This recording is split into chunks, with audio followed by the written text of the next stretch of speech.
So we watched The Princess Bride. This is one of Nathan's favorite films. I forgot what Chandler thinks about it. I like it. It's fine. But yeah, Nate, since you're the guest, would you like to introduce the film of the week?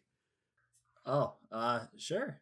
The film of the week is a Rob Reiner picture titled The Princess Bride, starring such people as Billy Crystal and Andre the Giant and Robin Wright's first role. Billy Crystal is not in this movie. Yes, he is. He's the miracle guy. Is Miracle he really? Max. He's Miracle Max. Oh my god. Okay. Right. Unrecognizable. You wouldn't be able to tell. I literally didn't recognize. Okay, yeah. Continue. Thank you.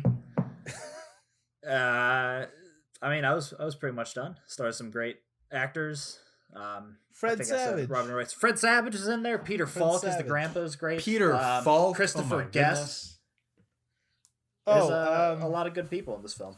This movie just seems like a bunch of famous veteran actors came together and were like, let's just have fun. Let's just have fun on a movie for a few weeks and make something. Don't take it too seriously. That's what it feels like. It's that lack of seriousness that makes this movie. It really is. So yeah, who wants to start with their opening thoughts on the Princess Bride? I'll just go ahead and say I'm not as big into The Princess Bride as all of you are.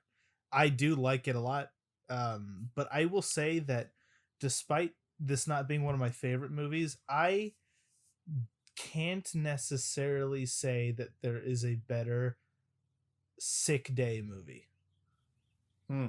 It's perfect for that. I think it's mainly because that's how the narrative is framed, that it's like a story that Fred Savage is hearing when he's in bed. Mm-hmm. But this is the perfect day where if you're not feeling too well, you're bedridden, just put it on. You can fall asleep to it. It's got a very easygoing tone to it, to where you don't necessarily need to check in for all of it. It is just the perfect accompanying movie to being bedridden and tired. Well, it's just so lighthearted. And yeah, because it's a blanket. The actiony parts are fun, but the scary parts are never they never linger. Even the drama never really lingers. They undercut it pretty quickly, either with like a joke or a gag or something. There's pretty low lighthearted stakes. Nature of the whole film. Yeah, there's pretty low stakes throughout the entire thing.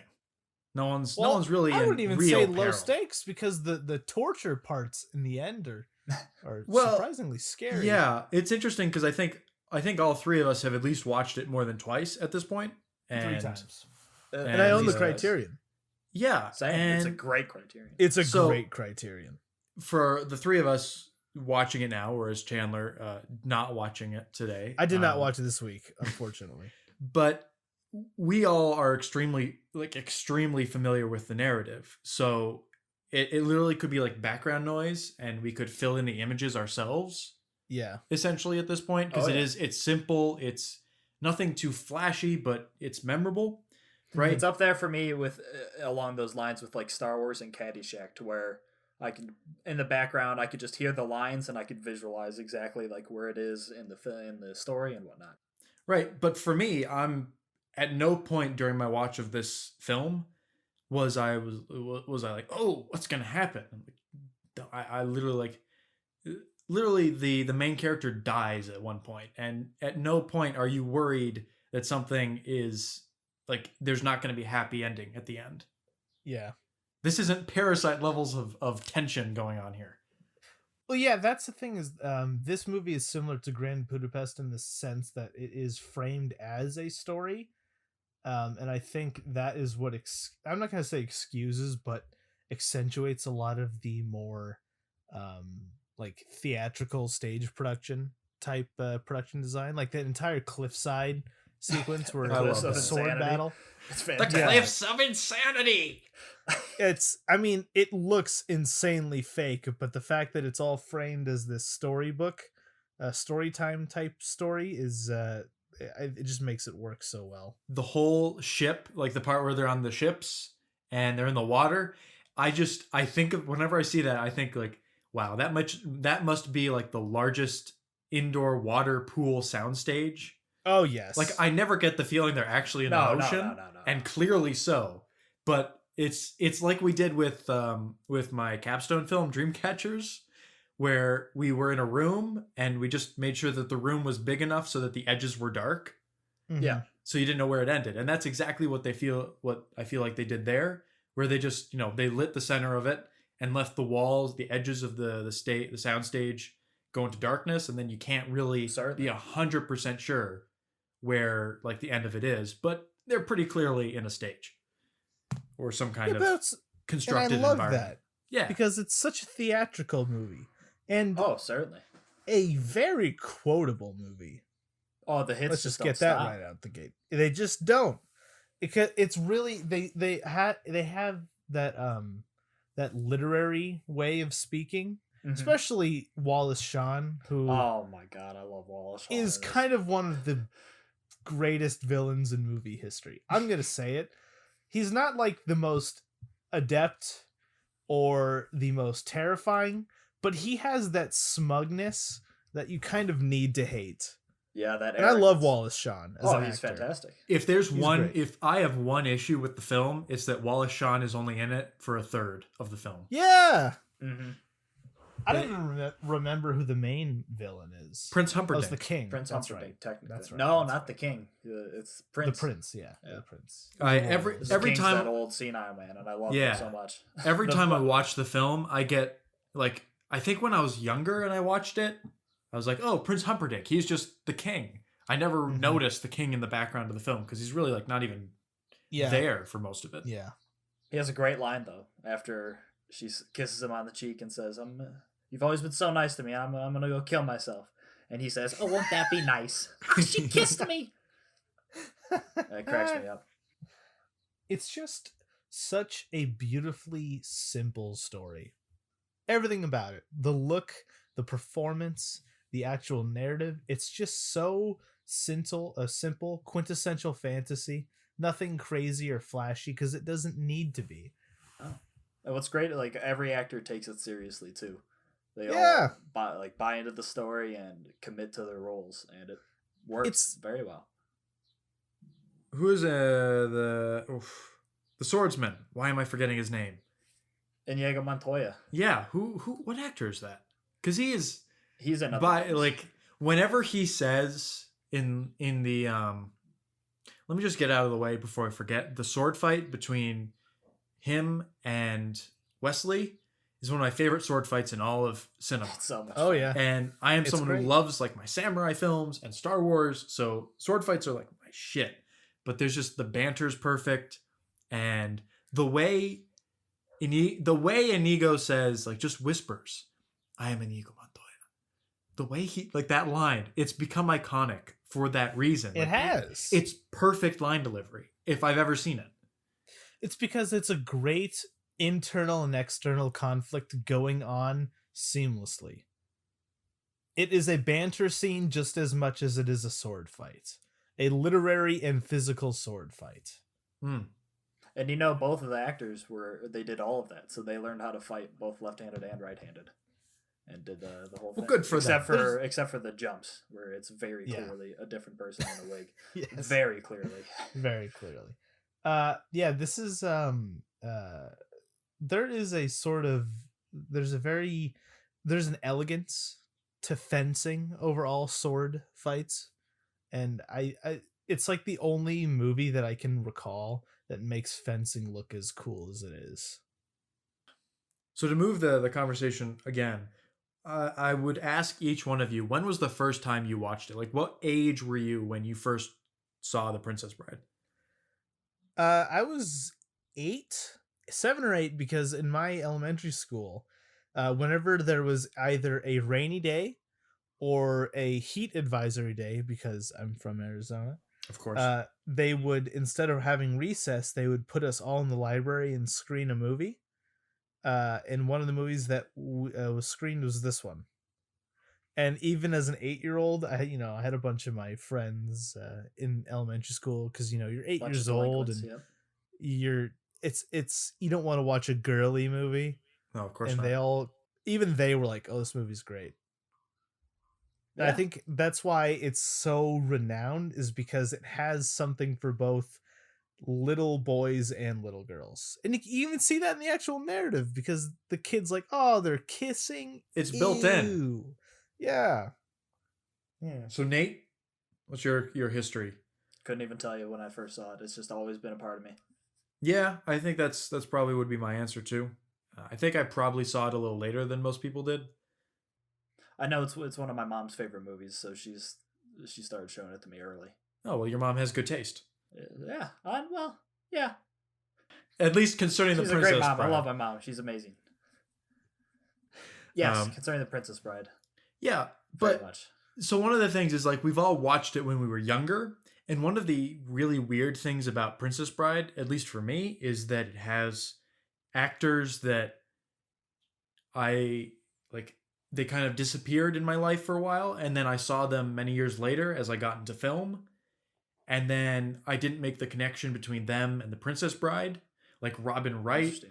Billy Yeah. Crystal, all of these people, and Mm-hmm. then suddenly after I had watched a bunch of movies and I came back to the Princess Bride, I started like drawing connections, and it's just one after another. I'm like, that's who that is. Robin Right. Wright is the star of is the And main introducing. person. Like I know Robin Wright more from House of Cards than I do from Same. Princess Bride. And Same. she's completely different. Utterly different in every Mhm. way. It still boggles my mind. And she's wonderful in this. It goes without saying. Oh yeah. There's not a single bad performance in this movie. Right. But the one that I learned about today, do you guys know who the screenwriter is? Because this is interesting. Is it not Rob Reiner? No, it's William Goldman. He also wrote the book. He wrote the book, but he also is a Academy Award winning screenwriter in his own right. He wrote Butch Cassidy and the Sundance Kid and All of the President's Men, Wow. Heavy hitter. Interesting. which are just completely different. Could not be movies. more different. Yeah, I was about to say. All the President's Men is probably the farthest you can get from the Princess Bride. Real this life is political technically thriller. it is a parody. Is what this Yeah. film is a parody of the swashbuckling tales like that. But Yeah, it but just the so thing happens to about be the beautiful. whole parody part is that it's not like the swashbuckling films were necessarily big in the public consciousness. Well, neither were like the serials. That's when Star true. Wars came out. That's I true. don't know what point I'm trying to make. Well, with that, that's the thing, is that this whole movie, like, I can tell that it's a parody because it definitely feels very goofy, but it's so earnestly goofy that it really blurs the line for me sometimes in a good way.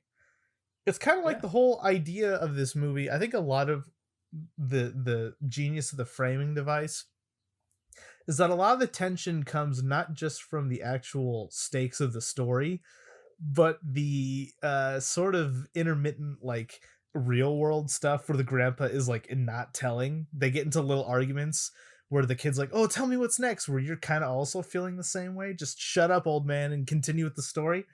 But I think this whole dynamic between the grandpa and the kid is also pretty interesting because it kind of reflects this idea that it's a really fun movie to watch as a kid, and it's equally as fun, at least for me, to watch as an adult. It's a fun story to both hear and tell, and I just think that it knew from the start that it was going to be like this timeless story.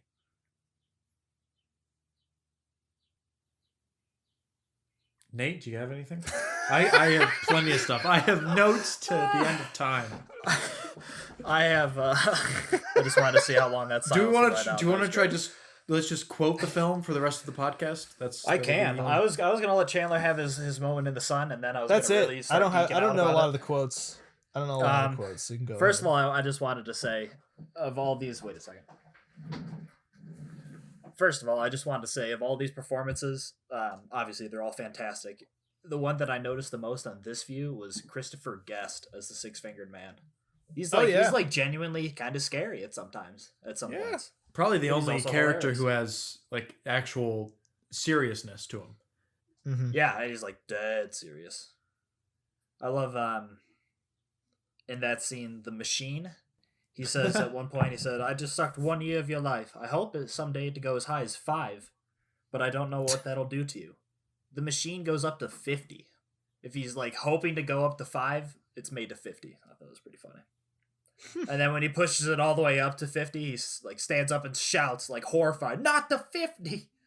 It's at the very beginning of that sequence when he is explaining it to Wesley, and he's like, "This is for posterity's sake, so please do be honest." Just cracks me up every time how like he takes it so seriously that he's about to torture this person. He's writing the seminal work on it. Yeah, On pain, that's great. on torture. I would just like to take a quick second here to just give a little background to Rob Reiner, because I feel like Rob Reiner, in the grand scheme of famous directors, is a little slept on. Sure. Just because but he's got yeah, not in the sense that his movies don't do well. I just feel like when we talk about great directors, he's just absent from the conversation. I just want to read off real quick. This is the same man who did The Princess Bride, Stand By Me, When Harry Met Sally, Misery, Spinal Tap, and A Few Good Men. All of which range from pretty good to great. And I think a lot of people just forget that Rob Reiner's the guy who did all of these. And he's a very diverse director. Not exactly a director that necessarily has a style or certain cinematic fixations that differentiate himself from the rest. But I just want to throw my hat in the ring for Rob Reiner as a pretty damn good director. Rob Reiner feels like the kind of director where like he suddenly appeared on the movie scene, did what he needed to do, gave us some great movies, and then just kind of faded into the background and doesn't need...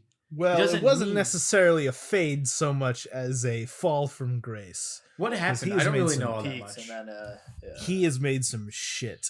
Yeah. Has he? Yeah. I don't know. For all his greatness, there's shit right behind it. See, I'm fully in the camp of I just forget about Rob Reiner's existence. I apologize for that. So I really have no, other than like Stand By Me, Princess Bride, and a few others, I don't really know what he's done with his career.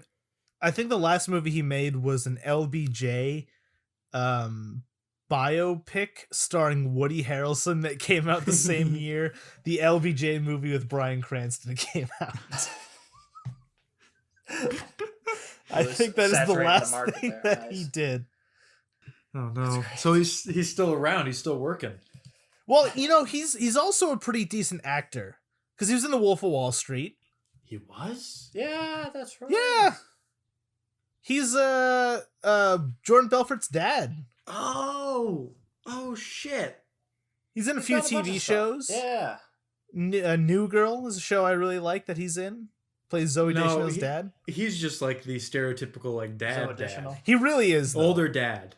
Stereotypical older dad. And while we're at it, I don't want to necessarily jinx this, but Carl Reiner is still alive. Who? Carl Reiner, his dad. Wow. Him and Mel Brooks are very good friends. Both of them still alive.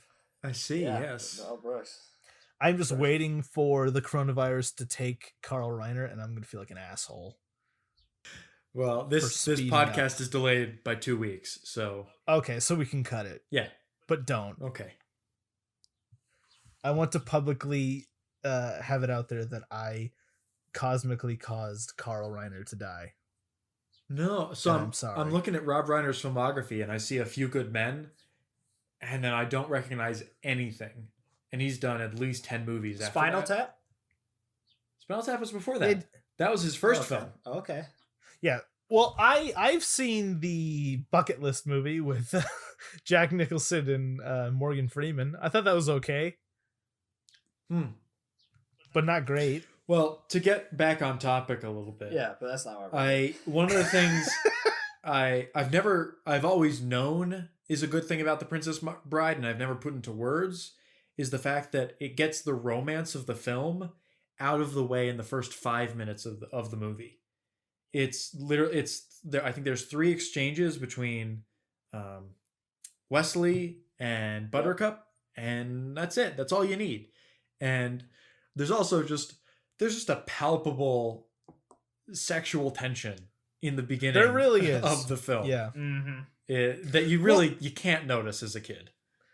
Well, I really like that decision because I feel like a lot of the reasons that I kind of roll my eyes at a lot of Disney movies is that there's this whole will they, won't they thing. There's a purity that to we them. all, A chastity. Yeah, we all know that it's gonna happen. So the fact that they just get it out of the way in the first 5 minutes is actually really refreshing. It's nice. It gets to the movie then can spend time on the things that are important, like parody of swashbuckling. Yes, exactly. That's interesting you say that, because then it made me think when Prince Humperdinck did something bad or whatever, and it cut back to the kid and the grandpa. And the grandpa's like, "Oh, well, he lives. Like, he doesn't die. Like, you'll look nervous. I'm just letting you know." That also, like, as the audience, we take that possibility of like, oh, who's going to kill him? That question's done, out of the way. So don't focus on it. We got other things to worry about and laugh at. And little Fred Savage is like clutching the blanket. Maybe I was a little concerned.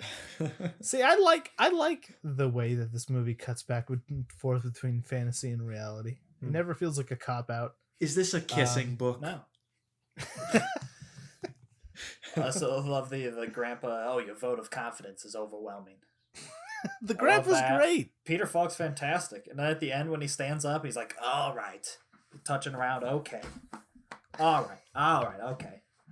I love that. And one of my questions of the film was like it feels like Buttercup is just on the farm alone and she just has hired Wesley, because it feels like no one else is on there, right? Yeah, like no one's no there. One of importance. No, right? And she says, the narration says she discovers that when he says "as you wish," he really means "I love you," and then my mind just went to "want to smash." That's why this movie's great. It's it's really great. Let's also not ignore the fact that both these people are just hot. They are. Yeah, Robin Wright. Yeah, they are both classically good looking. Mm-hmm. Oh, and don't forget to mention Wallace Shawn.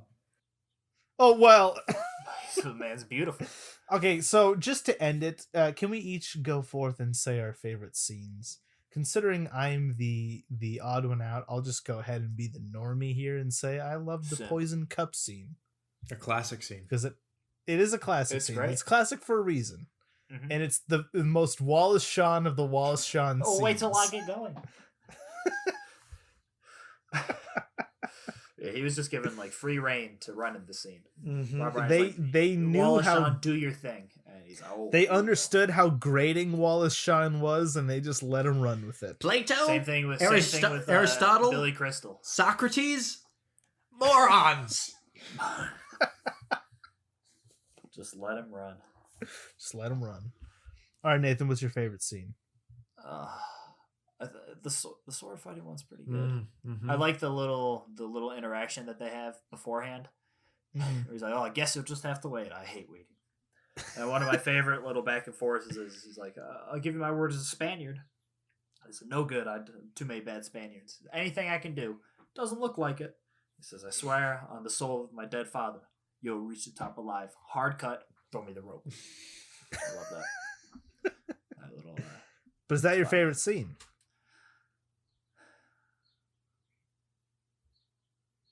Say yes to make it simple. Yeah, come on, Nathan. I mean, no. Billy Crystal's scene's probably my favorite. I love that he spent like 2 minutes describing the scene that's not his favorite. I'm not even going to talk about the scene that is my favorite. I respect that move. Jake, what's yours? Okay, so it's either the sword fight scene or the Wallace Shawn scene. So I want to talk about another scene that is just kind of a throwaway scene, and it's when the three of them, Wallace Shawn, Andre the Giant, and Inigo Montoya, are introduced. And one of the things that Wallace Shawn yells at Andre the Giant is that, "Do you remember where I found you? Do you want to go back to being unemployed in Greenland?" And that just cracked me up. Like the worst thing possible that could happen to you is being in unemployed in Greenland.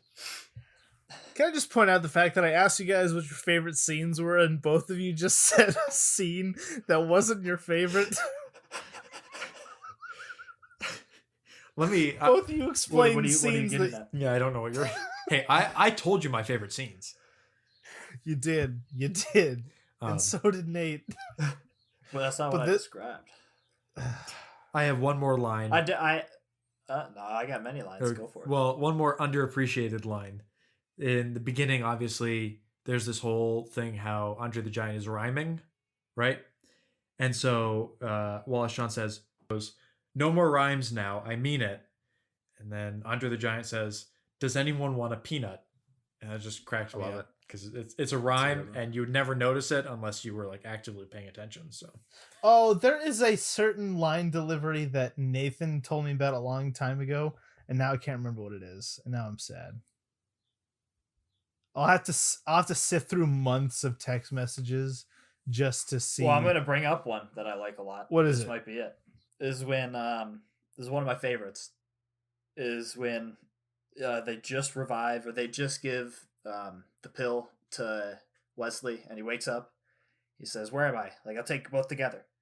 And then he asks, like, why can't I move my arms? Who are you guys? Why am I on this wall? Where's Princess Buttercup? And Inigo Montoya goes, "Let me explain. No, there's too much. Let me sum up." That's what it was. It's a good one. Yeah, you texted me like So, 5 let me months ago explain. out of the blue and said, "Dude, There's too there's this much. Let me part in sum The up." Princess Bride." And I'm like, "Yeah, I haven't seen this movie in like 6 years." And then I watched it, and then when it came up, I'm like, "You know what, Nathan? That actually is pretty funny. You're right." Thanks.